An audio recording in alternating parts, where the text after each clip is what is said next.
Okwata kasooli n'omusenseka wansi w'ekisiiri. Oba w'ekyoto n'omuvumbika. N'omuvumbika. N'ogaba popcorn nti oleeta binayiro n'omuyiwamu buto bikintu n'oteetaaga buto tagamuyiwa mu vunga yokya. Lwaki wamuvumbika? Je option yo kaji walina oba? Tetwalina. Kati ng'ogenda omujjayo we bati nga akoze olwayero bulungi naye nga abwatuka nga alinga mekatu omumanyi ow'embere. Ng'olidde popcorn obwo mumanyi obusigala wansi. Kati abeeranga mmeketu wakola zino oziba mpeke ennene. Nga ziwooma. Oziteekamu evvu. Oziteekamu omunnyo. Nga zikyayokya n'okolera ddala amawogola. Olako oli wadda. Si wadda nange nabiigako olwo lwameera soda. Kati jjajja yabinyumiza bwe gwa abinyumiza. Mama wange kati gwe omuyise muto watukidde ozaala omwana ganze. Ye yabikola. Nange nembiyiga nga tuziteekayo we bati n'ozijjayo n'oziwamu omunnyo n'ozibuusamu. Mbozi yadda. Era ndi wadda. Ekyeggulo nga zintwala ku ssomero nga break neziwera ku buuzi. Ate nga bazaagala balowooza ndi masaali. Okitegedde? Vanessa yalese ku mberengeza zammwe sizirabangako.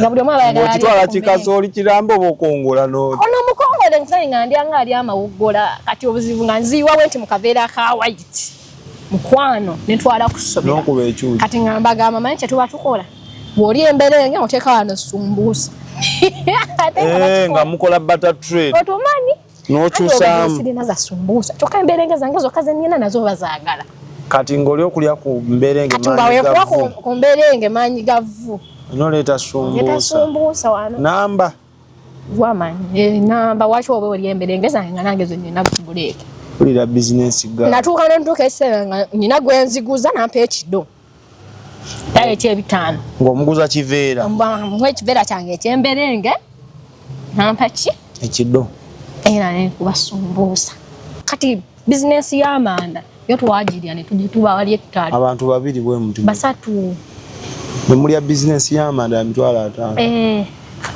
tetwagirira mwezi twagirira oba omwaka gumu n'ekitundu nadala yingira siniya wanu ng'ekyaliwo jjajja yali abasupplementingako ebimu erimu n'aweereza ku kiwoggo n'aweereza ku kiyuuni naye nga tugenda mugamba ti omwana yalwadde munnaye ate remember he was asthmatic nga tulina amanda next do enfuufu eyingira edda eri waffe nemulya bizinensi neggwawo nga nvaako nemala ennaku zangeeza nga siddanga ngulu nga banteekako amacupa g'amazzi naye nga wendyawo naye nga webakebera entunnunsi bagamba sugars tezibalansinga ne pressure eri waggulu nga that's all they can tell ne bamonitoringirako awo naye nga tebalina nti kino kimuluma ti oba omwana ekibumba kimuluma nti oba omwana kinno nga obuzibu buva ku bwongo na mutima bwe neeraliikirira nnyo obwongo nga busha naye nga gwe bw'okimanya nti kyekivaako obuzibu nga tolina ngeri gyosobola controllingamu nga sirina okusinzira ku situation gye naliko nga sirina nze nga nze muntu kati nze I'm good at making friends n'essomero lyonna nze nali celebu kusoma essomero lyanga limanyi senior one nga nina eddaluukale nga ndi wa fujjo ate nga ndi mugezi kati nga buli basoma ba top 5 mbeerako naye nga Eva owekene munyongo obeera otya nga kulirya essomero nkonaako olaba tetugaanye omwagalo naye ennaku ze ziweddeyo ne mubuuza ziweddeyo zijja agamba ziweddeyo ennaku ze ziweddeyo era yagenda ngamba kimu ziweddeyo nga omuntu wanaatambule ng'agenda naye ng'agamba ziweddeyo wasiiba nnyo n'osaba nnyo n'oloota ekirondo nga abangambe omwagala nnyo naye ennaku ze zikoze zitya ziweddeyo neŋŋaanirawo. Export TV to the world.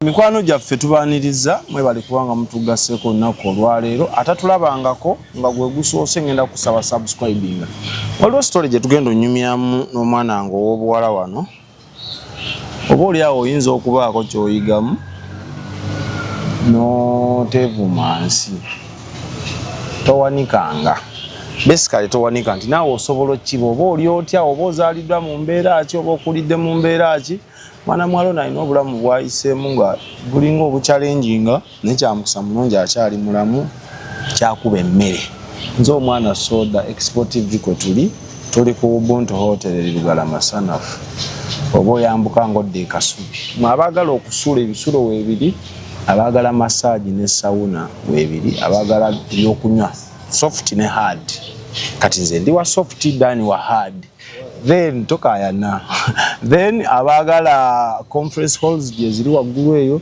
abagala compounds otegekera ebintu ebyenjawulo nabyo webiri kati aba Alpha Media Production yefe bennyini oyagala kuba bifaananyi videos oyagala ki ekintu ekyekussa okozesa kamera omukolo gwo tusobola okuguwa ekitiibwa tusobola okuguwesa ekitiibwa kyo ate ne guba memorable tusobola okukulikodingira ne tukukuwa tukubireko kati ku 0770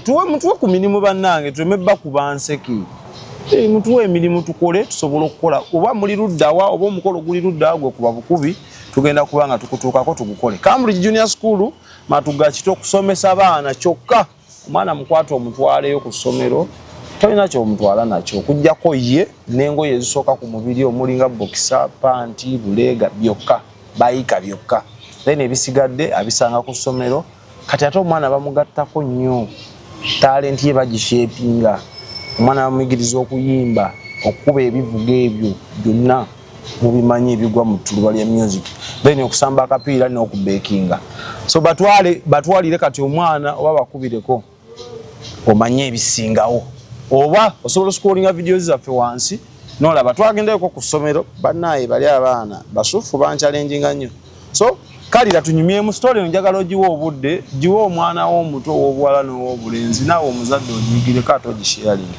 nyabo nsanyusa okulaba kale nsanyusa okusanga amin oli mulokole ye ndi mulokole walokokale tulidde mu family nga yabalokole nagenda okula otegeera nga mama wange mulokole so wayatula njatula wayatula 2017 olina emyaka emeka nalina emyaka 13 bazaalibwa oli mulokole nze nagenda okula otegeera nga ndi mulokole dadi mulokole mami mulokole era bakyali balokole ne mami akyali mulokole ate dadi yabivaamu dadi yafa mwaka ki dadi yafa 2020 covid nga tanajja covid ili February yafa covid dadi wange yafa covid dadi yafa ki dadi wange yafa cancer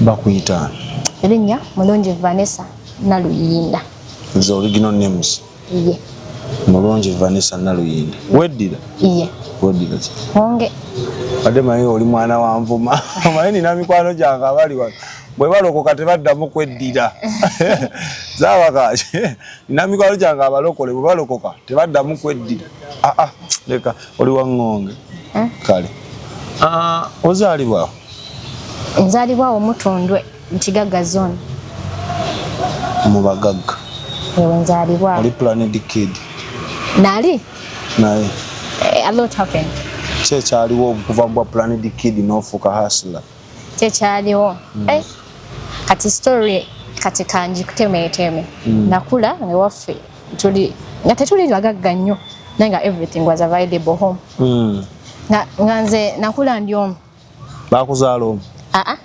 tebanzaala omu lwaki wakula omu nakula omu cause balwawo okunzizaako first born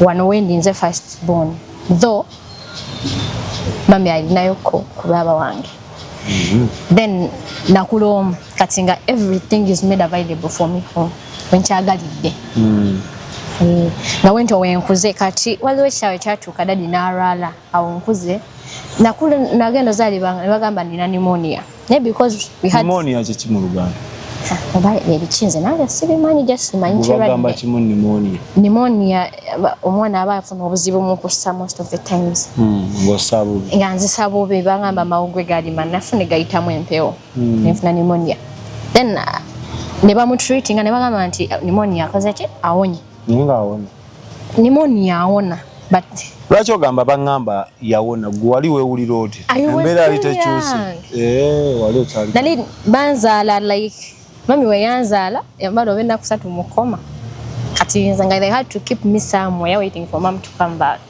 mami we yakuzaala maani ennaku 3 nga taddanga ngulu yali afudde ekyoyinza okyawe batyo cause she was in a critical condition baasala musale then ne banteka somewhere kati je banteka ndoze empewo je yanyingirira mawugwe bagenda okunzenga bagamba ate omwana alina pneumonia so ne banjanyabira emulagaawo mami we yamala mukoma abanga afudde bakunyumiza ebyaliwaawo ng'okuze ate era byonyumya kati kwajukira lulina kati before that bagamba mami kyekyamuviirako kugenda mukoma ndowooza bamukuba kalifa mungi by then bali tebanaleeta ono owokusanyalazaako eno yokka bali bakuba ono wafuulu kati bwe yagenda teyadda tebalowooza nti afudde awo tebamubika tebamubika basawo era nga bamanyi bawuliriza nsonyaye kati akyali mulamu ne babaako bwe bamuteeka nange ne mbakombera then pneumonia ne bamujjanjaba awo emulago ne bagamba nti akoze atya kateredde awonye era all those years nabeeranga till when I was 4 years nga ntandise osoma ndowooza bwe nakeeranga ku makya mu mpewo neddamu nempitamu nentandika nga when I run I don't run so far nentuula nga sissa bulungi nga when I carry something heavy nfuna wheezing nfuna ekifuba n'essenyiga nga wheeze ko mami what's this wananga sintegeera oluzungu nga lungi oli mu kirasi ki nakutudde senior 6 last year okakasi wakoze 6 wasoma ma nasoma mangu naye nekirala I'm old enough to finish senior 6 olina emyaka I'm 19 okay kati genda mu maaso kati tosobola situla bizito then mami nantwala bagenda okunkebera nga bagamba nina asthma mathematic then that's how I started the asthma treatment bampawo obuweeke bwenyina okubeererako era nga mumanyi abalwadde abasinga kati nga zenga balina bino ebirwadde webitoni leukemia asthma tova ku ddagala naye manyi asthma bamwa inhaler asthma bali bagamba inhalers naye mami n'ababuuza kyeki omwana wange temumuwadde ekibomba musobola okumpayo kantu akalala because nezo inhalers nazo zirina side effect naye omanyi eddagala liba ne side effect then nze natandika mmira buweeke butono buno obwa pink nga bwemira nenkula kati we natuuka P6 embeera nesajjuka entya badi wange yatandika olwala mu P6 kati awo nga babinkweka nze bakunyumiza ddadi kimuluma naye nga basigala bandagala by then bali banzizaako nga ndi mu P5 kati nze nga nyina ekyejo kyange nakule waka buli kimu wekiri mutundwe awe mutundwe awo kuliddawo nasomerako awo ekitebi ku Skyline nevaawo nenzira ku kitebi Bright kati saasomerayo secondary mu P6 dadi alwala abamulwadde ku ttaka lwetwali yali family land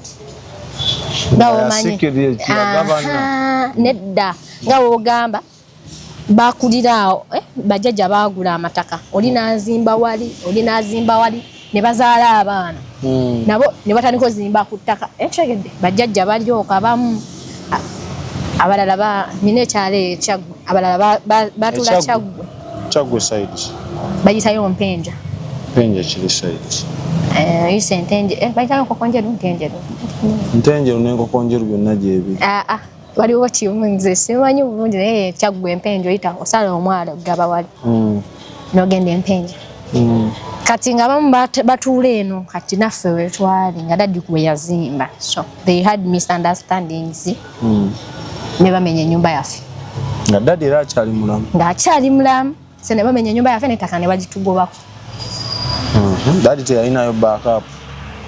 teyalinayo backup by then because yali atandise olwala most of the money is spent on treatment but I didn't know nga tebagamba kyalwala then netusenguka netujja egganda nansana yaga okwebaza senga wange endagaano Ruth ne jjajja wange lwaki obeebaza bebaatuwa wetubeera kuba wabuwi bebaatuvudamya because baatugoba nga we have nowhere to run to abaali obulungi ennyumba yali osobola gisiiga oti ekifaananyi ennyumba gye babamenyerawo okudda babudamye ennyumba teyali nene nnyo naye yalina ebisenge bibiri n'eddiiro naye all I knew we had a very big compound ng'erabika bulungi wano nawatono then besides the compound kati nga compound ezikoma bati tulinayo ennimiro nga zaffe okitegeera kati jjukira eri emutunde bikomera kati waffe tetwalina kikomera because it was huge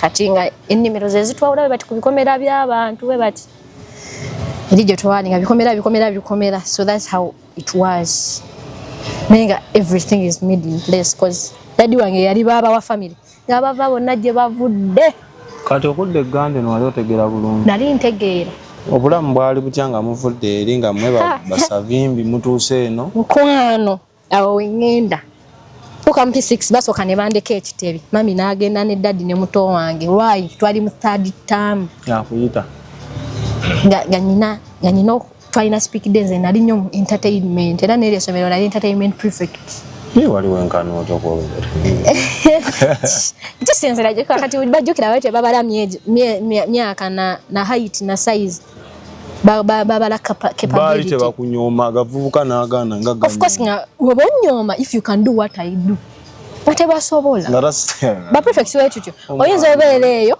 ng'ogamba akaka prefect kantama naye nga tosobola kukola kyakola watandika ddi okwekkiririzaamu kuba ndaba oyogeza authority nze kuva dda nekkiririzaamu ze simanyi kuva dda so oli okunyooma ino making sure nti kyokola if you can do more than what I do I respect you but you can't despise me n'ompisaamu amaaso nga you can't do what I do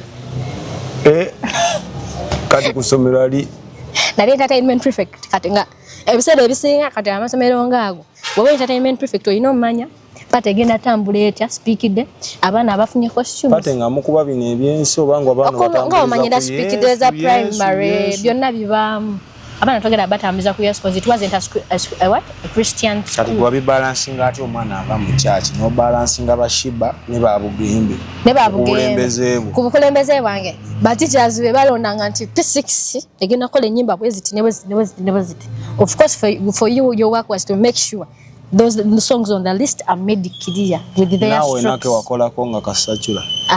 Sisi wasachula. Ngamba kusomero wali kusomero bayi. Na mayiminga. Buyimba nga sibwa gospel. Kati wali go down Loshiba ebisera. Ngo kayimba konna. Ngo kulukubo. Ande kamunange nabayo. Wavayo. Eyo nabayo kati ndi wakatonda yeka. Era njagala. Bashiba siba katonda. Katonda abagala nnyo senga babo bakatonda naye singa bamuyamba ne batuba obulokuza ate kisuka bakuleka ekite bandeka ekitebi bagenda Uganda nze nsule wa mukwana gwa mama bali bamita mami Olga ajawe ekitebi era yakusuna ku matama bakongolo azoli abyanjakala sirika andi abulungi era ngenda kusomera tagenda nyiga oyo mumanyi tatera nyiga nze nno kankuvulire bwe nkugamba nti eyombwa ebirambwa so mukazi nampisa bulungi bambi oyo mwagala nnyo Olga nensoma nemmaliriza obuzibu ne bujja abantu alaba mami gye babeera nabagambira omundese mu kyalo naye nekyendo jjukira nabagamba mundese mu kyalo mwena yonna mu bifo byonna enyumba first of all yali kyenaggwa terina cement terina plaster enfufo girabaka bali basula mu buliri oba mu bikunta mu buliri ebikunta n'obuliri obyawula bikunta bifaanana bitya buliri koze gye twava tuvayina ebintu byaffe ebikunta obimanyi bikunta byebiki genda mu comment section amanye ebikunta motuka bagamba nze mu kyalo mundese mu kyalo nani aŋŋamba mwana wange kati okuze embeera gye tulimu naawe gikola ki yagamba okuze ng'olina emyaka emeka ogiraba nga ndi mu P6 nalina emyaka emeka 10 na gumu ezinjogana tula P7 nalina emyaka 10 n'egi 10 na gumu awo dadi era takyakola ng'agezaako naye mu bugubi kati ate ejjukira nga ne sente ze yandikoze kanso omumanyi alya sente mami naye yali takola then mami yali takola naye mwavire mutundu nga mami takola yali abeera waka nga okulimugwa kubalabirira dadi yakola then nali malimaawo ebintu byo olumu n'abitundako ojjukira ennimiro ezo dadi yali akola bulungi dadi wange yali kondakita naye yalina obukulu eyo mpaaka eyo bano tumaye babeeta baba bakulira eyo abawooza yali awooza banne si kuwooza beerabidde Mera bidde for now. Naye wenna bajukira nya bagamba. Ojja kungubira akasi. Kati daddy nga afuna abambi sente. He was hard working. Abana kati awezeza bameka? Babiri fika. Bawala balenzi. Nze anzirako. Anzirako mwezi. Jordan. Daddy nga ina abana babiri. Nga hard working naye ngo obuzibu we buli. Obulwadde nga buzirya. Buziwutabuusa. Ate by then nga wakamanya nti olina cancer. You're willing to do anything. Nga bagamba kola kino awone. Ali akyali muto bamuzuula leeti. Nkujjira. Nga bagamba kola kino awone. Kola kino ajja kuwona. Kola kino ajja kenera. Kola kino ajja kuslowing down. Ngale wato zili nozeewola. Kati alaba nga ffe tukyali bato. Kyali kisinga olumu daddy wange alaba tukyali ki? Bato. Daddy naafuba awo ne tugendako mu kyalo wajjajja. Ewa. Kiboga. Mubasezi. Si mubasezi. Oviramu awo olw'amata n'ogenda mu kigatta. Teri balimi abantu. Tebabikunyumizaako tebabiwulirako. Stories toziwulyanko. Oba owolerezaayo nti jjajja gyali. Ayi. Sibalaba. Oba jjajja yalimya. Nga tezola muvaamu. Kati bw'ogenze nkuba n'ejjini gy'entwetwe naawe ogenzeewa eno ntwetwe. Kati ffe waffe Kiboga teri balimya. Olimba naawe. Kiboga tawakutalimba. Nze sibimanyi kale. Kati ne tugenda ewa jjajja mu kyalo. Namugenze kwaki? Kubeerayo? Holiday third term. Wali ogenzeeko before? Nali ngenzeeyoko before. Ne tugenda ewa jjajja ne tubeera eyo. Kadaddi mulwadde naye bo twabaleka eno.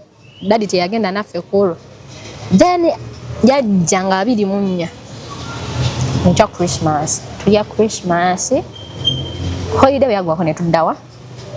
Iwakakwa nalina okusoma by then nga nyingira P7 kati awo embeera nga mama wange ne bamuwa ssente jjajja. Jadi mtwalo oba 5 atandika okukola ki? Okukola. Kati atejjukira daddy by then obulwadde bwali bunyinyikidde nga takyasobola kukola bulungi. Naye ate mubumanyi ate babagamba. Awo mama we yaŋŋambira mu P7 awo wemanyira nti daddy alina ki? Kansa kyakuyisa kitya muli wakiwuli. Kati kansa eba kiŋŋamba nenzijukira firimu zendaba. Olaba nnyo firimu. Abalwadde ba kansa we babeera. Nga womanyi basirabe firimu ndabe ki. Abalwadde ba kansa abo bakola bati nakaaba. Soda nakaaba. Nsuka nenkaaba nensirika naye nga buli wembeerawo nenkirowoozaako bulowooza nga ngakaaba ate nayina ekyojo kyange bulungi. Matata tabagumya mama tabagumya. Lukira kati esawo ezo boba oliwe mulwadde mama yajjanjaba omulwadde naawe bakaabirire olowooza kiba kigenda bayisa kiti omulwadde ajja kweralikirira paka kufa. Kitegeera bali baddeko omulwadde ng'ate n'abaana boolina okugumirako nga nabo bakaaba bukaaba basinda businzi. Balina abaana abagamba. Ndadda nkikugamba kuba nali nkiyiseemu. Okimanyi omuzadde olaba omuzadde omwana alwala bulwazi ng'omuzadde mulamu n'alumwa. Gw'obijjaago omwana omutatazaala. Nze nkirabeeko njukira nze ndi I told you mathematic. Nze ndwala bulwazi nagenda kawo emulago. Nga bantu tenga ndi bubi bantu balamuka kiliniki ne bantekako nebulizer neegaana. Ne tusulayo ne bakubira ambulance imagine yali covid. Ambulance nga zonna abamu nga bagamba tubatwala abalwadde ba covid abalanga bagamba twavudde twala abalwadde ba covid ambulance bakyagikola ko tesobola mukinga. Mama yakaaba. N'omulaba ng'akaaba. Nga mulaba nanga amaziga gantiramu nenze nga sobola kwogera nzisa bubi kifuba kyewanika n'akaaba kati tosobola ng'olina okuguma P7 eyo daddy ne bagamba oba kyekyo jjajja n'agamba taata wange agende eri ekiboga bamujjanjabeko. Mama wa muzaala ye ekiboga gye ngamba. Daddy n'akola atya? N'agenda. Kati mutaata nnyina muganda wange anzirako. Babuyita Steven. Bakuba bano abajja n'abajja bo bakwatagana nze simanyi bwe bakikola. Mama wange n'owa Steven. Ati Steven yali abeerako ewaffe. Then naye n'agenda ne daddy ne bamutwala mu kyalo asomereko ewa jjajja. Ne bamutwala mu kyalo asomereko ewa jjajja ffe ne tusigala ewa ewaka nga nnyina osoma ki P7. By then ng'olwosomera ku ssomero ki? Baliyita Emma Dan boarding simanyi oba likyaliyo. Ali asenguka ne liva Gganda. Nga bayita Emma Day and boarding. Yalina center number. Teyalina center number so Yabanga bali asenka ndide yebaka wakunya we batyo. Kati mengenda nga nyino somera emadan bodi nenga tetulina sente. Jajja nawa mama sente mtwala ameka 5 za kukola. Atandikewo ki? Omulimu. Business mama naleta amanda. Sauza amanda. Awe wakawa waliwo rooms 2. Kati waliwo ka room ngene teka mama nda tutundeche amanda then we are living. Ngendere kalibasonda. Mwaita mutunda amanda gaite gatambu. Amanda gali gatambula. Oba mwali mu buli kimufuna mukumwa. Aha, kati kyenwe nkudira yalina omwana nga muto. Ati nze senga wange ndagano Ruth ye yampelira P7. Dala wasuku fisa ngami. Ntwala 3. Bitamu. Somera kali ali lyamaanyi. Emma. Yatusasule mtwala 3. Bitamu. Senga nga yaziwayo. Senga nga aziwayo. Kireza senga ye yali well off. Yeah. Abana yali agatta bugasi. Senga wange tali bubi nera siye mugagge era ali awo naye tali bubi yadda. Tali bubi yadda katono weka tali bulungi. Then I remember kati awo ebyo ebiseera amabinga atunda amanda. For sure nga gagana. Olina kumunizo tundayo nesobola. Nyamululi. Ate nga lwemulyo. Tewali kyakulya. Ati jjajja wange natandika otuweerezanga emmere kuva Kiboga. Ekiboga. Abuweereza muwogo. Muwogo olumonde olumu wabafunye ku matooke ng'atuweereza emmere n'ejjewa baka n'amanda. Nga daddy ali eyo. Daddy nga ali eyo tumubuuliza buuliza. N'amanda nga batuweereza amanda ewaka. Agafa ag'okukozesa. Then now business netambula. Naye ngire waliwo emmere eweggwawo. Mwasiba ku njala. Nkujjira sumululu nsuna. Amanda gajira gaggwawo kati. Jajja lumu yaweereza kasooli. Nze nali emberengezevu ozimanyi. Fukejo kye nali emberengezevu. Emberengezevu zeziti. Okwata kasooli n'omusenseka wansi w'ekisiiri. Oba w'ekyoto. N'omuvumbika. N'omuvumbika. N'ogaba popcorn nti oleeta binayiro n'omuyiwamu buto bitino n'oteetaaga buto tagamuyiwa mu vunga yokya. Lwaki wamuvumbika? Je option yo kaji walina oba? Jetwaze tuwalina. Kati gogenda omujjayo we bati nga akoze olwayero bulungi naye nga abwatuka. Nga alinga meketu omumanyi owembere. Ngolidde popcorn obwo mumeketu. Mumanyi obusigala wansi. Kati aberanga meketu akoze noziba mpeke nnene. Nga ziwoma. Ozitekamu evvu. Ozitekamu omunnyo. Nga zikyayo kyano n'okolera ddala bakitwalake amawogo. Olako oli wadda. Si wadda nange nabiyiga kono lwameera soda. Kati jajja yabinyumiza bwagwa abinyumiza. Mama wange kati gwo muyise muto watukido zalo omwana nganzi. Ye yabikola. Nange nembiyiga nga tuziteekayo we bati. Nozijjayo noziwamu omuzinyo nozibuusa. Mbozi yadda. Era ndi wadda. Ekyeggulo nga zintwala kusomero nga break nezimera ku. Ate nga bazaagala balowooza ndi masaali. Okitegedde. Vanessa yalese ku mberengeza mwe sizirabangako. Nga buli omwana bayagala. Okitwala kikasooli kirambo obukongola no. Ono mukongole ntani nga ndyanga ali amawuggola kati obuzibu nga nziwa wenti mu kaveera ka white. Mukwano netwala kusomera. N'okuba ekyuyi. Kati nga mbagamba manyi kye tuba tukola. Bw'oli emberenge oteeka wano sumbuusa. Nga mukola butter trade. Otumanyi? N'okyusaamu. Sirina za sumbuusa. Kyokka emberenge zange zokka ze nnina nazo bazaagala. Kati ng'oli okulya ku mberenge maanyi gavu. Kati nga ku mberenge maanyi gavu. Noleeta sumbuusa. Leeta sumbuusa wano. Namba? Wamanyi. Namba waki oba oli emberenge zange nga nange zo nnina buleeke. Ulira bizinesi ga. Natuuka n'entuuka ekiseera nga nnina gwe nziguza nampa ekiddo. Tayo eky'ebitaano. Ng'omuguza kiveera. Mwa ekiveera kyange eky'emberenge nampa ki? Ekiddo. Era nenkuba sumbuusa. P7 nno eyo. Kyekyange lyali lwa 70 nga ne ku Sunday tusoma nze ne mbagamba hapana sijja soma ku Sunday. Ne ku Saturday abasebenzi bafumbayo ekimmere. Toziko fete twasomanga twakomanga osoma Friday tetwasomanga prep. Ku Saturday nga tetusoma. Takaongeza bera baniriza subject. Kati nga tuddamu soma Sunday nga Sunday sisoma limulokoli nga nyina n'empeereza ku church. Naye nga embeere banyigayo batyo nga ne Yesu mukyamukiririza.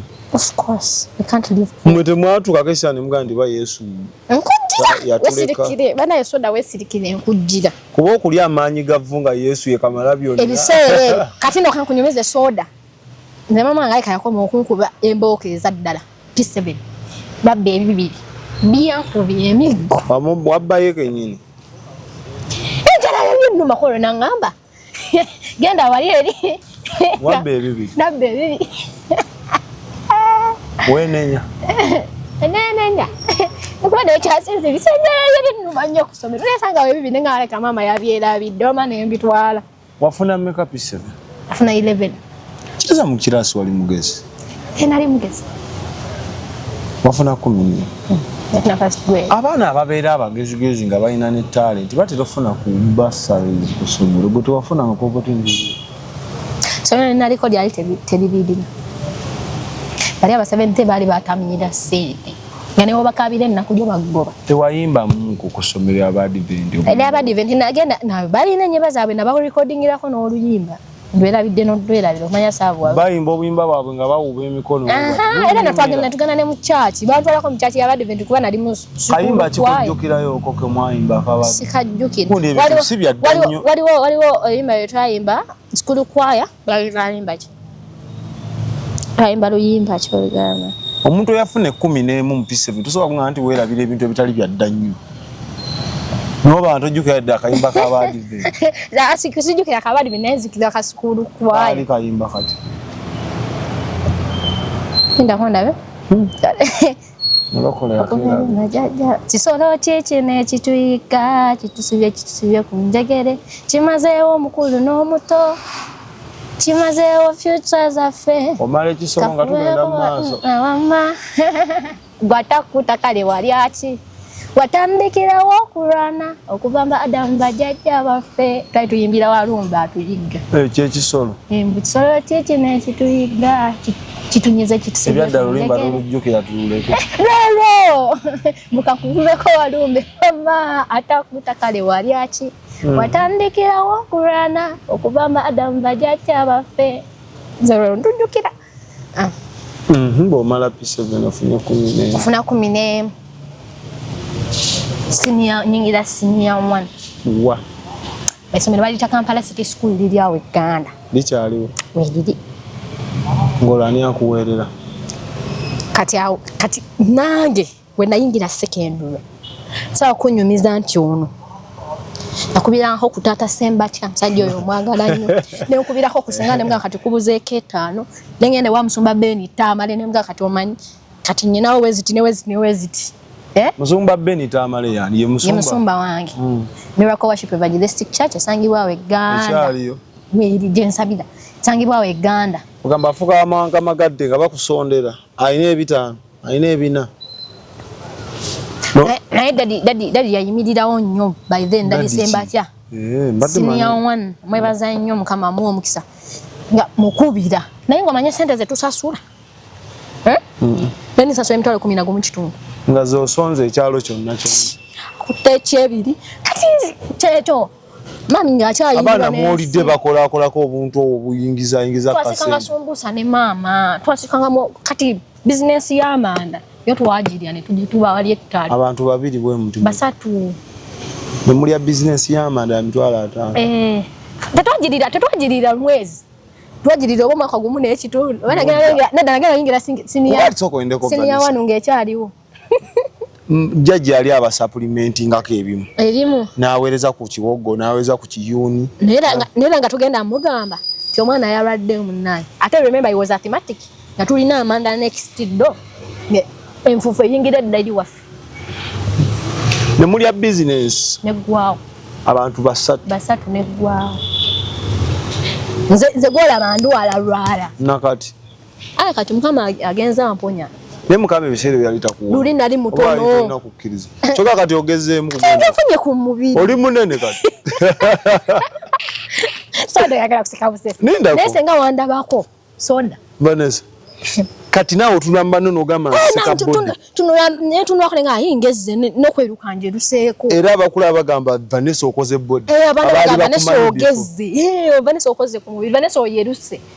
Ubu kwata mu kizigo. Singa kwata mu kizigo singa ko wano naye kati ngeje kwata mu kizigo wano wammala kati nze ate mikono jangu ogiraba sele bisinga mbera kukanyura nakati nari naye kati ngenda ntede nanti ogiraba ekyo zena kanuro nzo babiki ugize mama ngeze funye kabiri nirako none nari ntulanga amanda kana sada sikulimba life yange kati dadi jukira ali akola ki apocha nenga ne sente zikola zitya kati waliwo yali agendanga emunago ku Cancer Institute nga ino ko reportinga ku Cancer Institute bamukebereko balabe cancer akoza atya atusewa nga averi mu kyalo na jene akolu kati ne mu kyala ina treatment yali afuna kati nga womanyi okuno asiko obulamu takola ki tassa mukono ngeri mu kyalo wali mukazi amuletera obudomola bwa habo kati nga abusomba bambi naleta nga jajja agula nafe tugula bwekiwetto nga jajja amusupporting nga alina n'empiso zaafuna musajja yali empiso zabuli lunaku ati jajja ngeyo bamujjanjaba naffe no tuyera ntustrugglinga bamuweerezako nammwe kasente twarangawo nnyo kati yalina mikwano gye abamusupportingako jjukira tukesera nga takyasobola kulerako ddala kati bano bakulu banne be yabeerangamu mu paaka batandika omuwakuki nga bamanya buli wiiki balina omuwakuki ssente kati nze ne maama nga tuguluba byakulya tuguluba muto waffe kuba twalina omusomesa muto wange ndwala nze nga buli wiiki mbeera ne biru mu ddwaliro kati natukesera olw'okweraliikirira ennyo nga ate saagala kiraga maama omutima ne gutandika okwewanika nze nga mbeerawo nga omutima tegukuba normali negubira nga guba ku speed kati kyavaawa kweraliikirira nnyo nze nga ndabira ddala dadi waagendera bw'ati byange bikoze bitya bikomya atayirayo nali njagala nnyo okusoma okusoma bulamu bwange kati nga nze ndabira ddala dadi waagendera nze mpedde kitegeera tewalina muntu asobola kubuuli kukansolinga mu mbeera ng'ezo ezimu ng'oggyeko mu mama ebiseera ebyo saalina kale nga bayinza nga onagenda ku kyakya bagamba dadi ali atya bitya naye ajja kutereera ate kirala engeri gye nakula nga ndi bwomu nze ng'okweyabiza omuntu kirala mukko nga mbeerawo ng'enjala ennuma ne mubega emmere ne mulya nga sibagambye nti enjala ennuma ne mbeerawo nga mpulira ndi mulwadde naye nga nkimanyi wakati eri ssente nensirikira mboliri ne bansala nga nzirise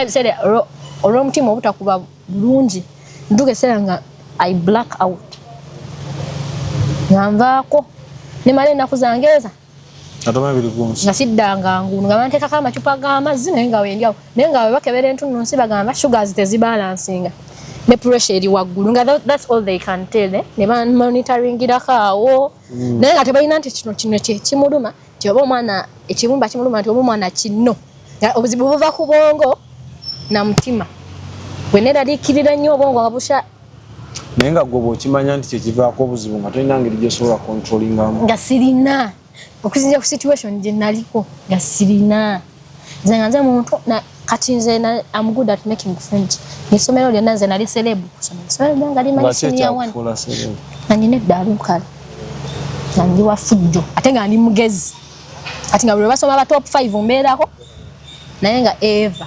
owekene munyongo obeera otya nga kulirya somero nkonaako olaba nga ndi wakene naye nga emmere gye ndi ali mu staff lwaki wali olyanga ya mu staff I was just favored I think and loved by teachers era nze muntu eyakeranga ku makya nengamba abaana abandiisa ku somero nga mbewaka masomero ade neca nga ndi akakomando kange ku somero bafumba ebikomando abaana balya ebikomando ku kantini kati waliwo kantini nga zirina emmere essomero lyaffe lyalinanga emmere naye nga I can't afford food naye ekirala ekyandisanga ebikomando nakula maama ngamba ebikomando byabati byabalenzi nga mbyegomba we nayingira secondary sanga abaana abawala batadde obukomando omusowani bataddemu fooko konze kankuliire kino ekyebitaano nga babuyonka waliyo kayonseeko asinyakanga kankomando kyo kyannema naye nga nkigula nekiibwa mwitu ku sowani eba naye nkiriisa amaddu maama yali yaŋŋanda kati osubwa trayo kayonkako ojja kumbu akatya kakomando kwate kiveera tawo sikyaswalya kikomando wakivaako kaka ekikomando secondary yo tewayimba secondary nyingira nkoba za mbogo gimanyi ya Buganda. Ya Buganda. Secondary nyingira bakita batya. Nkobazambogo yalinga school choir. Waliwo Impact Club. At the same time nga Scripture Union. Kati nga okolayo ki mu Nkobazambogo? Mu Nkobazambogo nga nyimba. Zikanda bako I composed one song for them. Omanso wano wandika nyimba. Nagezangako. Baba wandika olimba. Olimba lugamba. Amasomero agasookawo gawana sitenti ya mulembe. Amalala ne gatandika okugeresa nti abantu akoletebwe. Naye Mukama nga yakuwadde n'ennezaala. Etwafuuka abaselebu ky'oba olaba mutuwogerake. Kati gwe ku myaka ejjo bigambo by'owandise cause mpuliddemu kye bayita oba maturity mu lyrics. Ebintu ebyo ng'oyinza birowooza like how do you wajjanga otya n'idea yange eyo gy'oyimbye? Kuwuliriza nnyimba z'abalala. Nina abaana be nali njagala ennyo babayita abaana b'emmengo. Abayimbira Kabaka. Yambaagala nnyo kati nga ebigambo ebimujjukira bo bayimbira mu bisoko. Kati ebisoko nga bijjeeyo. We learn by copying. Na kati ebisoko olina ky'omanyi oba kati byafumba. Kyosimbonaanya byo yaketooke. Simanya talabika Muganda agamba kimuli kya ndaggwe. Talabika ng'ekimuli ky'endaggwe. Kati nga nyimba ku ssomero ne mu Scripture Union nyampeereza cause nali mulokole era moving by the way ebintu byasinga ng'otambula kuli lya ssomero Nkobazambogo ne Scripture Union nga tufuluma Scripture Union tugenda mu makyaki nga batwaniriza then ne Nkobazambogo nga tugenda ku masomero amalala nga balinayo Nkobazambogo ng'oweerezanga mutendereza musinza I praise otendereza I praise yeah nakati otendereza yeah I praise I dance otendereza lwaki tompa akayimba kamu ak'ettendo wannange n'ennyumirwa ettendo ly'amabalo kulemunyumira Wamma Yesu ekitiibwa kikyo damu Wamma Yesu nziramu ntya Wenyuma Wamma Yesu ekitiibwa kikyo Wamma Yesu ekitiibwa kikyo Genda kunziramu nnyimba ngenda kuddamu Wamma Yesu ekitiibwa kikyo So that we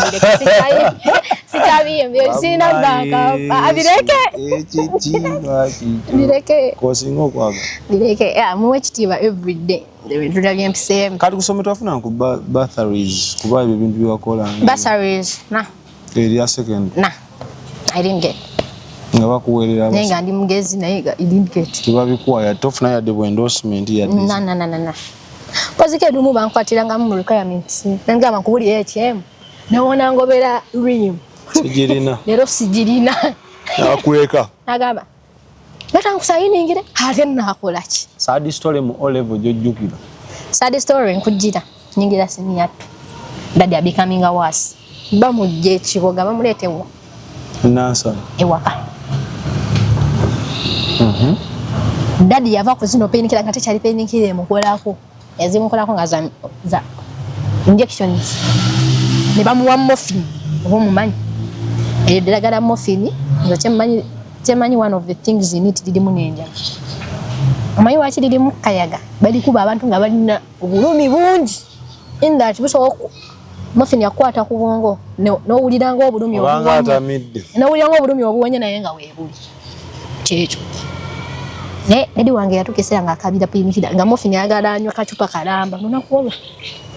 Obulumi. Ng'obulumi bulungi. Daddy wange namuwulirako nga akaaba. Kati ng'ekyo kyokka kimpa trauma mu mutwe. Gwe naye simulirako ng'akola atya? Akaaba. Kati ebyo ebiseera nawangula omudaali NBS Live Inter-Schools wa Best Dancer. Nifuna group eyampita awo bagiyita Dream Team. Nafuna Dream Team nesoka nenelabira ebyakatonda natuka nenkyawa Katonda. Yana byo data ina kyanyambye okuba kusoma struggling. Obulwadde bunnuma bikaseera mbeera nzirika. Bayo dwaliro bayita Keya. Bali abasajja banzijandaba. Ne batukesera nga bankuba eddagala buli lunaku. Naye nga kya kiriwo nga bunaku nfuna ataka evaawa. Neraliikirira nenkolola nga mbeera mu triggers oshegedde kweraliikirira nga nsobola beera wano nga tikyasomesa wali nga yeekalakasa n'olekana nze nga mutunulidde bwe nti ngalowooza muliko naye ng'obungo nga ndowooza kati nalinamu endowooza ya muganda wange ngamba oba leero mama yafunye ku ssente oba kalidde kitegeera mpaka sanga nino lowooza ng'omuntu omukulu nga seyoza kunzekka engamba katoba mama agenda kukola toshegera nenzijukira dadi leero yagambye ate penikira zaweddewo nenga kati wasenge tuzijjeewo kitegeera bali ze basindika olwezaweddewo kitegeera webito kati nga mbeerawo nga tikyayeekalakasa mukasi naye nga nange biki bwe wakola obudde obwo mu dream team gy'olowooza nti ni Katonda ali omulusi nakuba ebibaala I was a dancer nga bantwala nenkuba ebibaala mukama anansonyiwa ebiseera sikyagambwako nga neekyawa ng'ofunayo ku ssente kyekyasinga okutwalangayo kuwummuza birowoozo gwali obaddeko mu nju ng'owulira kitaawo ng'akaaba n'osigalawo nga tolina kyofunayo like nga ssente biki ng'olumu bansasula ssente naye nga ssente si ze zintwala nze nga nafuuka kakubiddewa why I don't want to live in that situation. Tolina bikolwa bisumbuwa abavubuka abato biwengeji ngambira ng'okozesa ebiragalagala ebiragalagala naye sibisobola kuba bulamu bwange bwokka tebubisobola okukola relationships ez'abakulu no wakasi no nze saanywa ku mwenge saayengejingako mu relationship ez'abakulu ati ng'obuzibu bwe buli nga nziruka ewako ebizibu naye nga negye ngenda alina mbirowooza era teri bakusumba bagamba Vanessa waagwanga era nga obimanyi mu secondary senior one era of course naye nga I don't give a damn nga neekyawa nga tolina nabyosobola kunkakasa jjukira nali neekyawa nga newangamba njagala nsooka nakusekerera naye osekerera nga nkimanya asinga okunjagala ali wakaakaaba bwontagalirako nga nyinza n'okukuwa ebibyo n'ogenda kitegeera bwento wennaali so kati trauma eyo yandetera okukola bye sirina kukola nze nga ngenda bulungi nga tugenze kuzina olw'okuba ndi mulwadde empewo n'embitamu nga nve waka nga nyambadde bulungi sikaati nentuuka gye ntuuse ne bampa crop top wali mu nfo ne bampa engatto wali mu nfo damage jeans wali mu nfo tugende tukube ekiziki omanyi amazina ge bayita date dance gana ge bayita twerking nyenya kabina ogamanyi otuweemu ndeka kungu sikyabisobola naye luli nali nga amanyi nnyo era nga wetutuuka mu bbato z'abadansa bino bawala beetaddewo nga bali abalenzi bangamba Vanessa wuuyo nankukuba paka akulira bulungi tugendemu kukube ndeka kati gambwe nti naye nga kintwalayo okumalako nnaku yange naye nga yaggwangawo ate nga yaggwangawo nasobola otulaawo ne bampa soda wange ekyaddala nali nnyo kooko nga bampa kooko kati nga omanyi oli mufa bireekaana notulaawo ntandikooza nga kakoko ne kaggwamu ne bakuwa akalala ne kaggwamu ne bakuwa akalala bali eri bakola batya banyumira ojjukira kati nze natuuka eseera nga bino binyigo omimanyi eminyigo kadanke naye nga nze wengenda mubala bino bebazinazina bwemala okuba bbato yange nempanukayo waggulu ku stage nanfunawo entula bwenti tonyiga munyigo onyiga mwana wange nekyayi kyayedde ojjo ntagalirako ate yanyiga olosooka nga mbeera mu misango nadduseyo buddusewa ekyo kyokka kindowooza katinga kati oba ngenda ayitawa nga bali banyumirwa noonya gye ngenda ayita nga nzitewalinawe ba best friends nze sayina best nagambye nali nakula nzekka tewalina mikwano kuba kyemmanyi olaba newobeera nalina emikwano kankubulye Vanessa kyemmanyi mu bulamu newobeera mu mbeera ki you can't change the reality yeah ne bwoba olinyigirizibwa n'obeera mu butuufu tosobola kyusa bya ddala kati kankubuulire nsooka ng'era tobeegomba nabbeerako na mikwano awo nga sirina nga nunya ntandikire wani gwe nkabira ebizibu byange soda nga ndaba nange binsukkako nga sirina gwe kkabira ng'abaana abandi ababulabi naye nga tebamanyi what's what home. Some people see you but they don't know what's behind the curtains. Nze nga ngenda mu overnight nenseka nenkuba praise nenzina paka kuwulira bulungi from Yesu tetuwulira bubi nemalayo nentuuya nabwe nti ng'ekiri ewaka nga ne maama asaba ng'ekiri ku mutima nnyo ng'ekiri ku mutima soda ng'ekirala kitegeera naye nga nze nalina omuzee dadi yagenda kunzijamu ngenda kunyumiza dadi mu meeting anti ono gwe nnina nga nze ever you find me smiling but when a lot is coming in my head nalyozaako n'okwettanzi there is a situation I passed through batunyigirizibwa mama wange yalina okukola obwawusigaalo ewa ssenga wange si bwawusigaalo kale nga alina okukola emirimu kale kituyita egyewaka ewa ssenga n'egyewuwe ate alabirire n'omulwadde mu P7 dadi yali eri atunda amanda ewaka nga bwalabirira abaana basenga kozi senga etasobola ate ku affordinga mukozi ngate ansasulira ki fees so nga bwato bwalina obbeera kitegedde ng'akola eno waggulu n'akola n'egyewaka nga kugamba a lot nga byonna nzigattagatta muno obwongo by then nga wenzukira situation gye nalimu emabega nali bulungi I was happy nengamba Katonda kati wali ondabagwa kitegedde Katonda ne mukyawa kati nenyonooneka mu siniyattu era nze senga nali siina athima kyeka senga nanywa enjaga kyeka senga nanywa shisha kyeka senga nanywa sigala naye okuba nyina obuzibu ku mawugwe tewagezesaako yadde saagezesaako yadde kuba n'omukka n'owootulawo soda ng'onywa nze ne gunkuba nkolola nenjasimula nefuna ataaka omulwadde bw'alwala ennyo n'alwala ennyo atuuka ekiseera abantu ne bagamba obaawummule temwatuukako mu mbeera ddadi musabira saala yawe nze nali sinagituukako sigituukanga nako nze nayina essuubi mu nze nga buli kaseera ngamba Mukama dadi wange alina okukola ki okuwona kati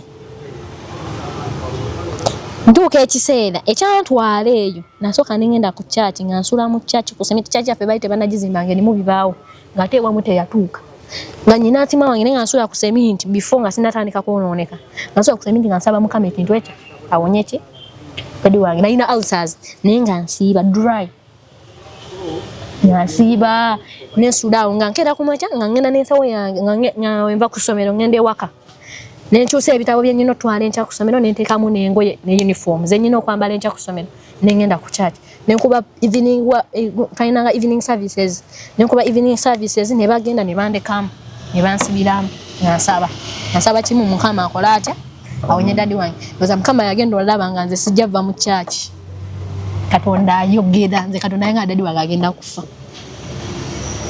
ekigamba ati naloota ekiroto nga omusajja ngamba tetugaanye omwagalo naye ennaku ze ziweddeyo ne mubuuza ziweddeyo zijja agamba ziweddeyo ennaku ze ziweddeyo era yagenda ngamba kimu ziweddeyo nga omuntu wanaatambule ng'agenda naye ng'agamba ziweddeyo wasiiba nnyo n'osaba nnyo n'oloota ekiroto nga abangambe omwagala nnyo naye ennaku ze zikoze zitya ziweddeyo neŋŋaanirawo dumu nafukamira bwenti nali mukasonda nalina akasonda kange mukwano nandi bwenti omusajja era naddamu eddoboozi neriŋŋamba naliwulira mu matu neriŋŋamba ennaku ziweddeyo wategeera otya nti like ebyo ebibiri wategeera otya nti ono ye Katonda ankubulire amongst all voices his voice is understood by people who seek for him kyonna okkiriza nti Katonda ayogera he speaks nakati akyayogera oba ayogera ng'olina embeera gy'otaddewo ey'amaanyi he speaks when you dedicate yourself to him your ears open up to hear when you're not distracted but by then I was not distracted so bino betugenda mu church ngekikututte kuba praise musumba asomesa okole ki that I spared time for him nakugamba nangamba zikoze zitya kati nange ne mugamba watwala kitange nanga neerabire oba onfuna mu church nkoze ntya nobye nga watwala ani tata wange nenoba tata yagenda tata afandi musinia kati by then ali nchali musinia tu nenoba mu church musumba akanya kubuza mulungi yaddawa nga ngendi mubala nkwano nga mulungi bamuyisa wana Vanessa waji hejindi kwanza meka tijenda anti sirina nga baziteekako oinesi baisinia tu naina kama pesa okajjawa nakajjawa nakagula chi boyfriend oba sente nazijjawa wali si boyfriend yali akamanyi wakali kakukusa yali akamanyi kuba yali ankubirangako yali akuteekako kwalo yali ankubirangako nga yomba banange nga yomba anti olwo nziruse ewaka ate oli wani anolubwe siwendire mayojita namuga yaweddeko omuliro ewaka nga tetulina amasannyalaze tulina ki kando sola yawa ng'okakyajingira waba neighbor kama yatuyamba yatuwa neighbor abalungi aba neighbor ati dadi afa twali akayingira siniya tuli we bati dadi nasiibula ensi Okaaba nnyo. Nazirikawo. Lwali lunaku lwa Sande nampita n'angamba mwana wange yali ayogera mpola.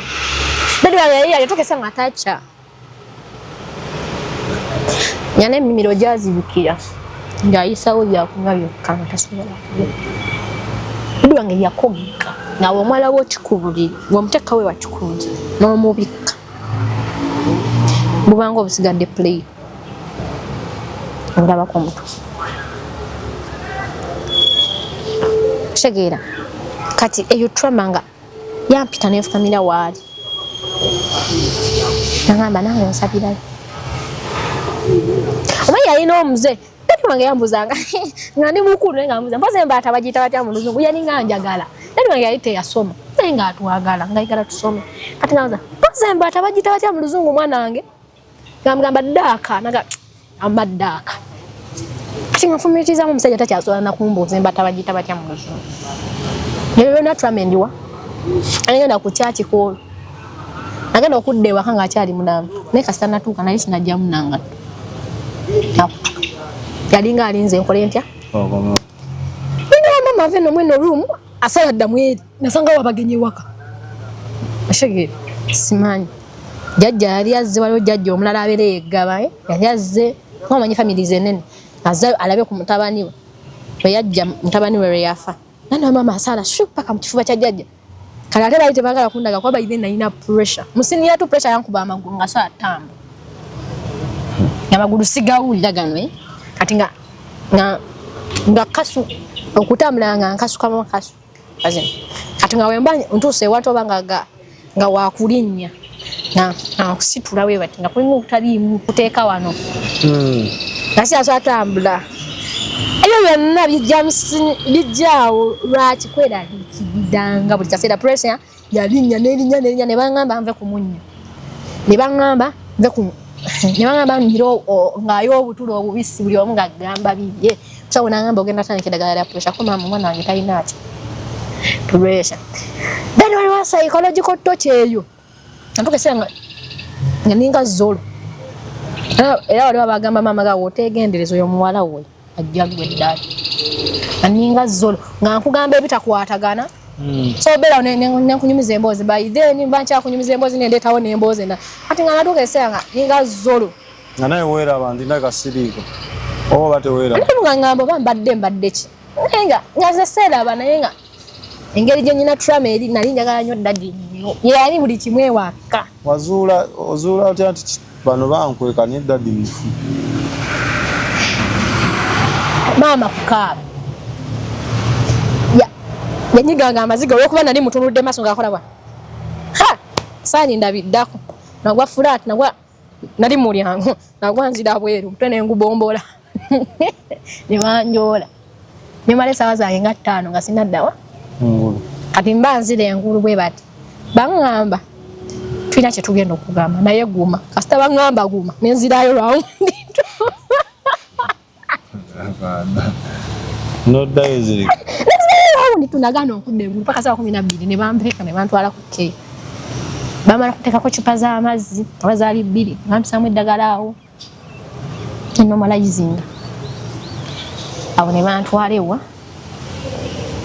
ewaka dadi nga bamaze omugolola bulungi era ekyo ekiro ne bamutwala ewa Kyaggwe batuziika wabire Mutundwe waliyo ekijja n'Ekyaggwe kati oli gy'alaama gye bamukola batya yali agambye bamugalamiza Ekyaggwe ne bamutwala wagenda saagenderako baaganda ngendereko obuuzi obudde bwali bwa kiro ate nga abamu tulina yita ku mazzi abalala balina yita eri ate nga siryoke ne bandekera awo abalina okundabirira ekiro ekyo tugende n'abagendedde ku makya era bwali busaasaanayo ne tukola tutya ne tuzirinnya tugenda nemuteekayo ng'otegeera bulungi nategeera naye yasinganga okunkabya ye muto wange yambuuzanga dadi yebatse yali muto kyali kito bakizaala 2015 dadi afa kiri muto kirina emyaka emeka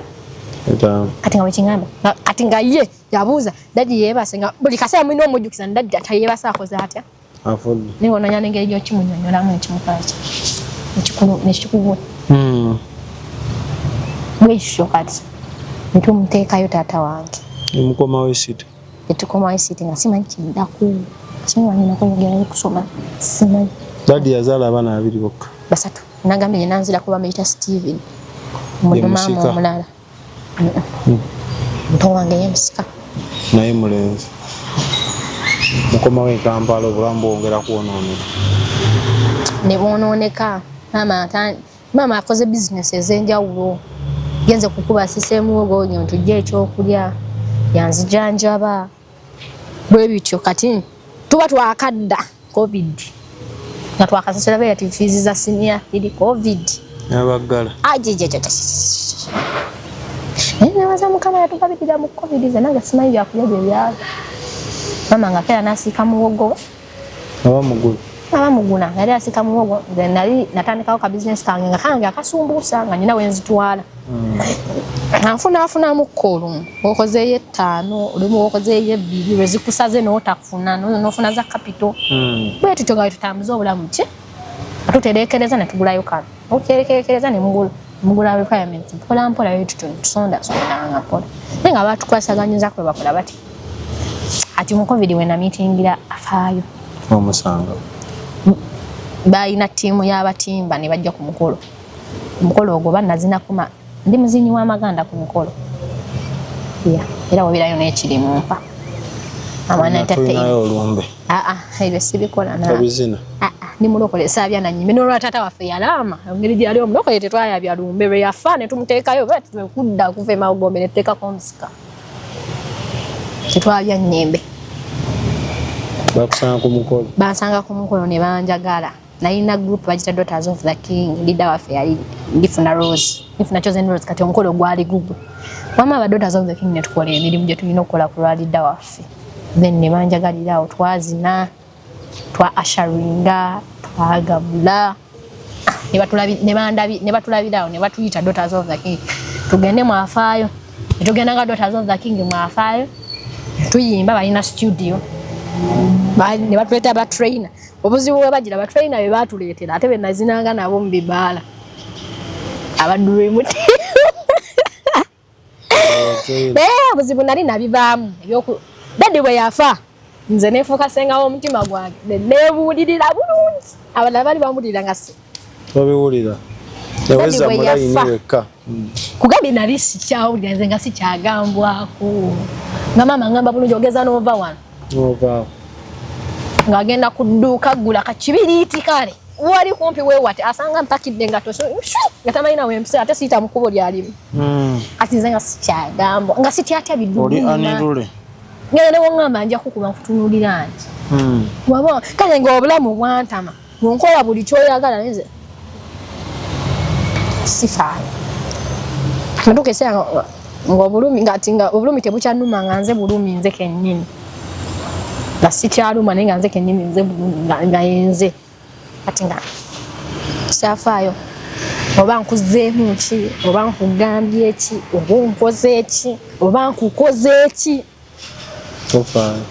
nga sikyafaayo nga nagikoowa mukulu kuba nebyo twayitamu awo bingi sagazi zaalinga nnyingi abantu olimu nga ababayambye babalangira kitegeera ng'oli omuntu asobola okuyamba namala nakulangira juzi nakola bwenti kitegeera omanyi eyo life ne babageya dream ebatendeka okutendeka zina na kuyimba tutendeka kuzina bo tebayimba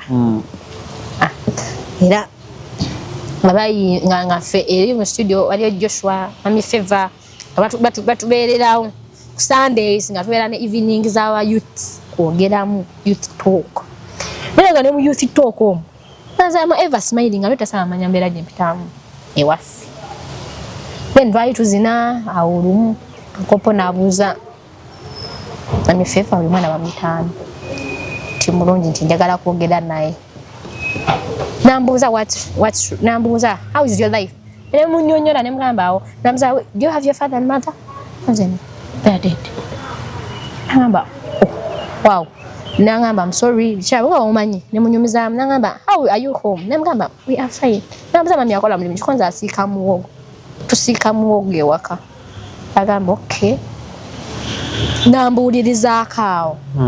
Then after nanjoyininga mu Wafaayo. That's how I entered into Wafaayo. After saba mami bagenda ganiribuche waggwe. Anti naye yamuntuma. Ne boogera ne mune mami Feva bakyala n'abakyala then nenyingira ki Wafaayo era senior 4 yange yonna bagimpeerera. Ngobeera ne senior 4 yange ebimu da December ta yampanko naye fees ebisinga Wafaayo da December ta natandika kulabiri nani Jordan namuwa ku sente sometimes. That's for gikola bulungi. Nafuna second grade sagikola nga nawe nali njagala by then naira nali nkyalwala kandwala emyune nazirikira mu paper ezimu zali oba paper bili.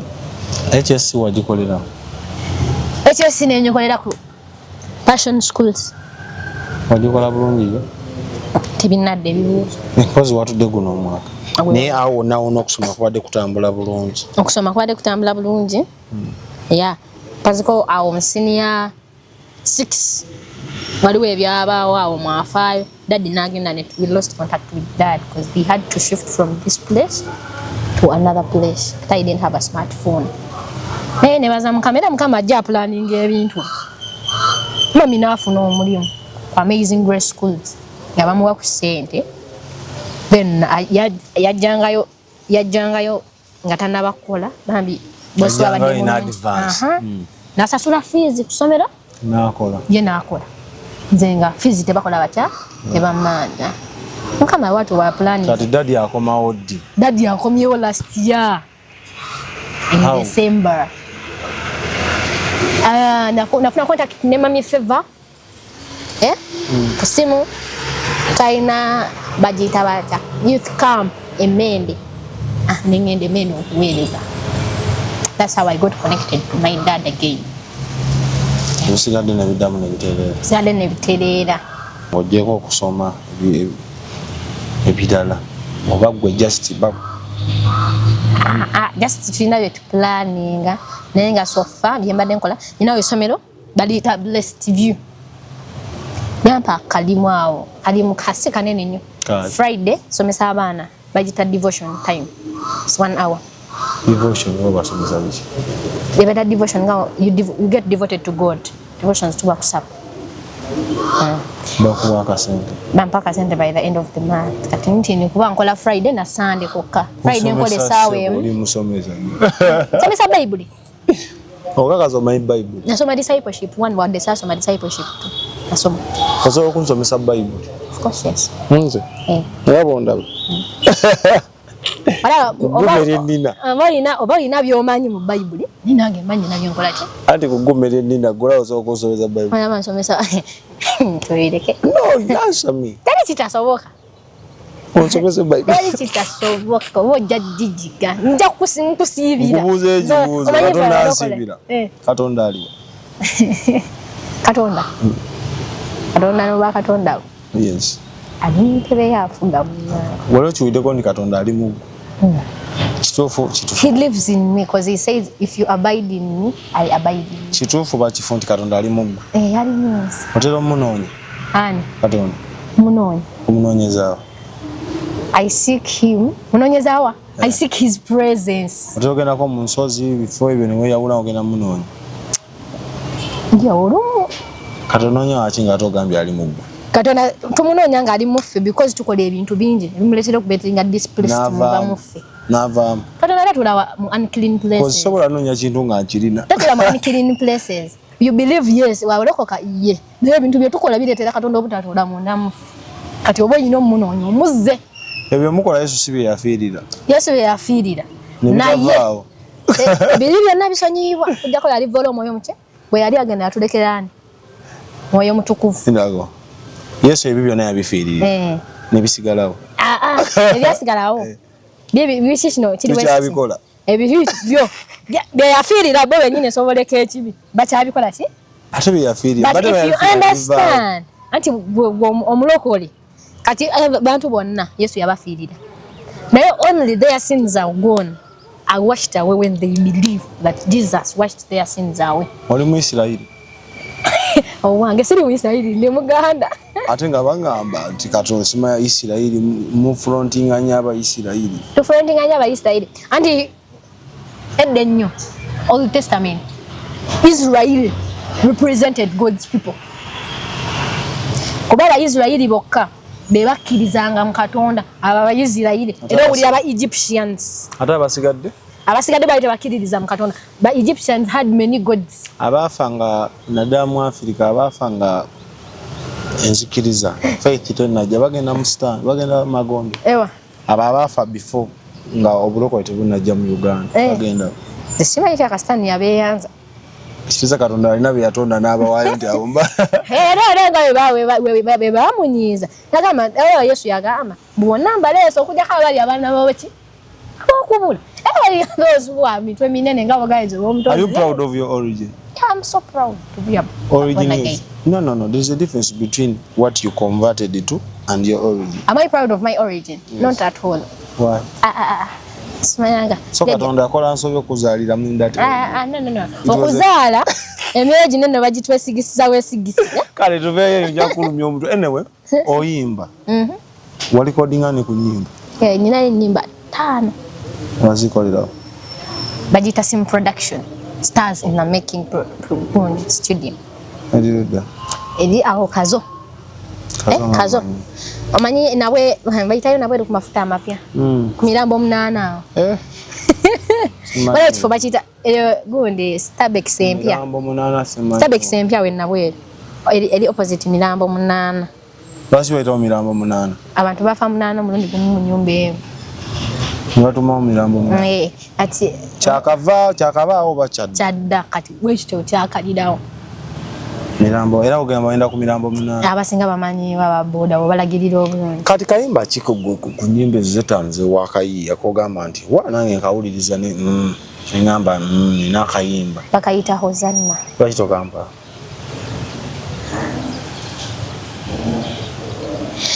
Nyimbe.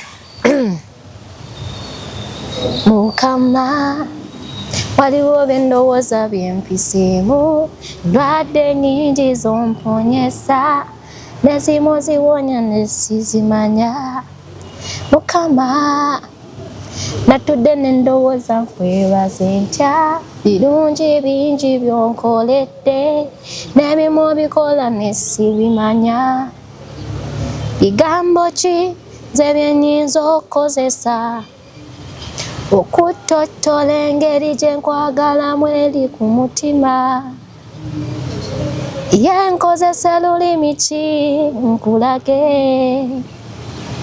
ti byonna byonkoledde sebo nsiima leka nkuyimbire kayimba kusinzeeko kuba nasigaza kuyimba Mukama leka nkuyimbira kayimba Hosanna. Nali nebaza Katonda. Ani akawandi? Paul Moody dadi wange mwagala nnyo.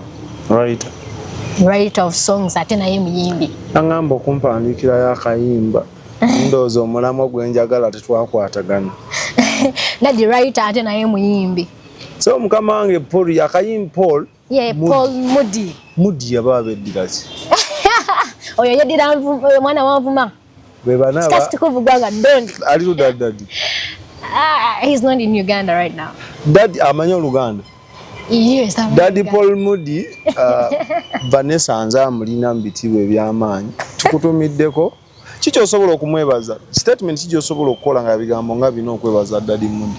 Nebaza Daddy wange cause amongst the things I did, he never judged me. He never judged me by my past. Now most of the people you tell your past. Baba mchitiche bakulabiramu right now, they start seeing you as your past. Nebaza nnyo okumbeererawo, he has loved me as a dad. He has loved me indeed. Akimanyi konti oliwa? Daddy yakimanyiko. Sina ngenda kati nze gola ne wompise ku party. Yesu akamugamba nti Daddy nenda ku party. Nja kuyita nga tamanyi nga kiri. Kizibu era ogenda okungamba. Era omuntu wangamba Vanessa ogenda weereza ejini so kamugamba taata ngende. Wemaliriza seeking a permission ewa man. Nga ne wa Daddy nkola ntya? Katobera nani? Bera ne mami wange mwagala nnyo. Mami ali ate. Kisaache Hadija. Ali ate embeera. Embeera simbi. Twebaza Mukama kubanga atugabirira. Akola. Kolera ku Amazing Grace Schools. Yeah. Ebimu ku birooto byo Vanessa. Nze gwolaba waneeno. Ebimu ku birooto byange. Njagala fuuka musawo. Nakola combination kisaaji kubuuzizza. Nakola mmege. Naye right now, mmege tesobola kunyamba kukola busawo. Naye other courses can. Yeah. So, my dream, nali njagala nnyo okubeera accountant. Naye what changed me into getting into a doctor's place? Bulwadde bwempitamu. Bakakojjanja People with my disease suffer. So that omuntu yali akutuzeeko. Omuka gwali gukubuzeeko at least for 2 minutes. Like no ulya nga tossa.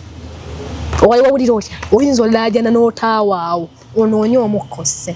Kati nfumiitirizaamu omulwadde wa asima wato waabeera. Nakati mukyakuluma. Ate so yeah, but sinyo. Nebaza Mukama amponya. Ali mu kumponya, I'm in the process.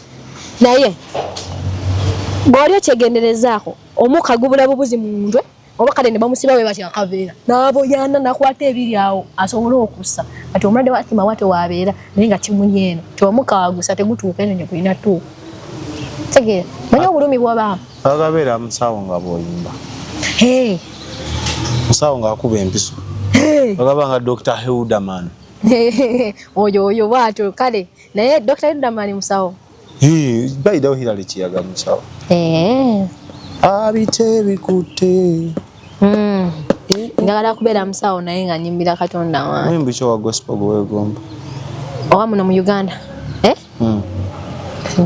ebiseera ebisinga nali neegomba Judith Babiri naye kati takyayimba omanyi lwaki tenyimba ze n'abatali balokole bali bakuziba balata baziyimba he had the grace Pastor Bugembe natali mulokole ayimba ennyimba za Pastor Bugembe he has that grace that even natali mulokole ne yakyawo omulokole so yimbo luyimbo naye nga lwa mulokole togeza n'oŋŋamba owegwero ebyo byekisiru sitera bitegeera si bya kisiru omuzamu kubuyeyo omu omukazi gwe bayita Sinaki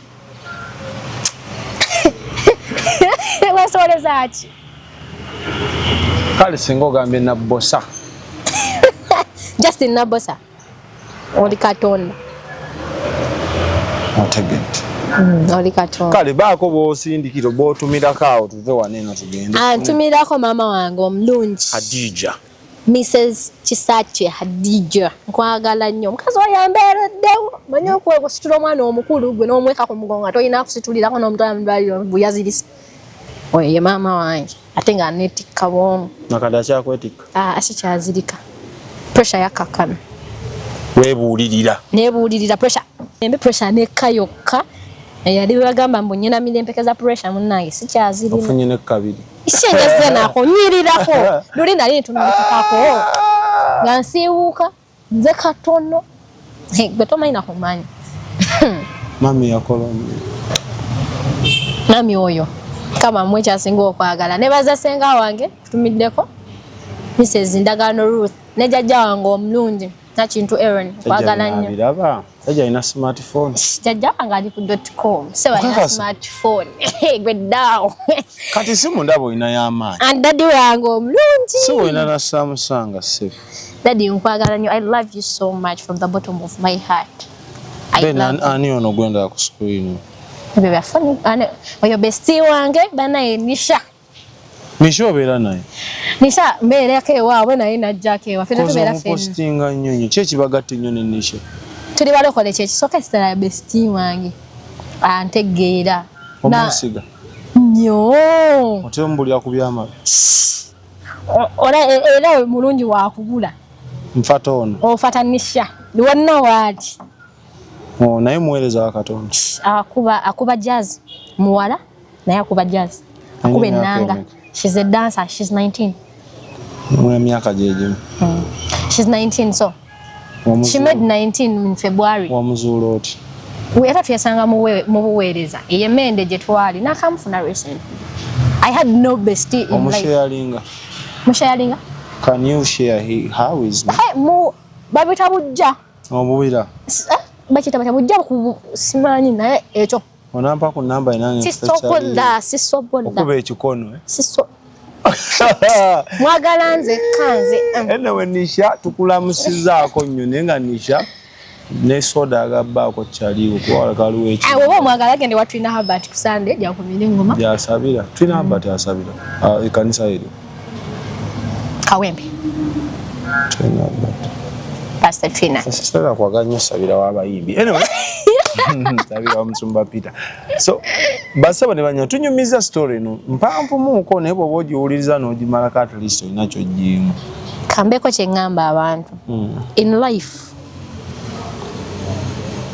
wowe oli mukkiriza munzikiriza yo yonna n'ofuna bizibu ki sigala ngo okkiriza kuba wowe oli mukkiriza n'ova okkiririza n'ogenda ebweru ate ensi eyo kya kuba ne sitaani akweyanga. Vanessa olobira byempulya byebagaa mu kanisa simanyi prophet simanyi nabbi simanyi musumba musomesa ebyo wali wezuddemu okoladde n'ekimu mu ggwe. Ne musomesa. Bwe nnaakuyitanga okujja osomesa abavubuka ab'emyaka gyo n'abakusinga obukulu onajja. Nkikolera ddala ate nno nnyo. Kati nkutume musomesa Vanessa oba musumba Vanessa? Siri musumba. Sisumba ndiga munnayo. Oyagala bankuba emiggo ku ndiga ze batamba. Naye ate nange n'oba osumba nze siri ndiga nange. Nati nengamba kale. Oyagala bankuba basumba abantu si ndiga. Kale oyagala bankuba emiggo ku obusumba ng'abantu tebabamba. Nze ndi mukambwe nnyo okumpita endiga. You can't call me an animal. Tosobola n'onyumiza mu endiga simanyi ensinga obuyonjo. You cannot n'oba gwe pastor wange I can't accept to be called an animal. It's okay. Then for me I just teach. I teach. Kale abamunyumiddwa Vanessa osobola ogamba bambyadde kuba kati ono obulamu bwayiseemu ayina ebisomo by'ofunye nayiga by'osobola oshyalingako n'abavubuka banno abamadalala. So for now Mukama Katonda agira abatukuumira. Vanessa munaaba mumwagadde ate muyimbi. Do you have a YouTube channel? Yeah, I have a YouTube channel. It is by Sim Pro 1 Sim Production. Sim Pro 1. Music wa uploading like ku search engines ezinja gye tujja music. Osobola okusaba ku Instagram. Okakwoli. Mulungi. TikTok mulungi Vanessa. Then osobola searchingako era mulungi Vanessa ku YouTube. Kwali mulungi Vanessa as mulungi Vanessa ku YouTube. Bas. Kati osobola okumuddukako bambi muyimbi era mba mumanyi okuyimba. Kyatuwaddeko ekitini kiprovinga kyetwogerako. So for now, bye bye. Tujja kusisinkana mu story eddako. Export TV to the world.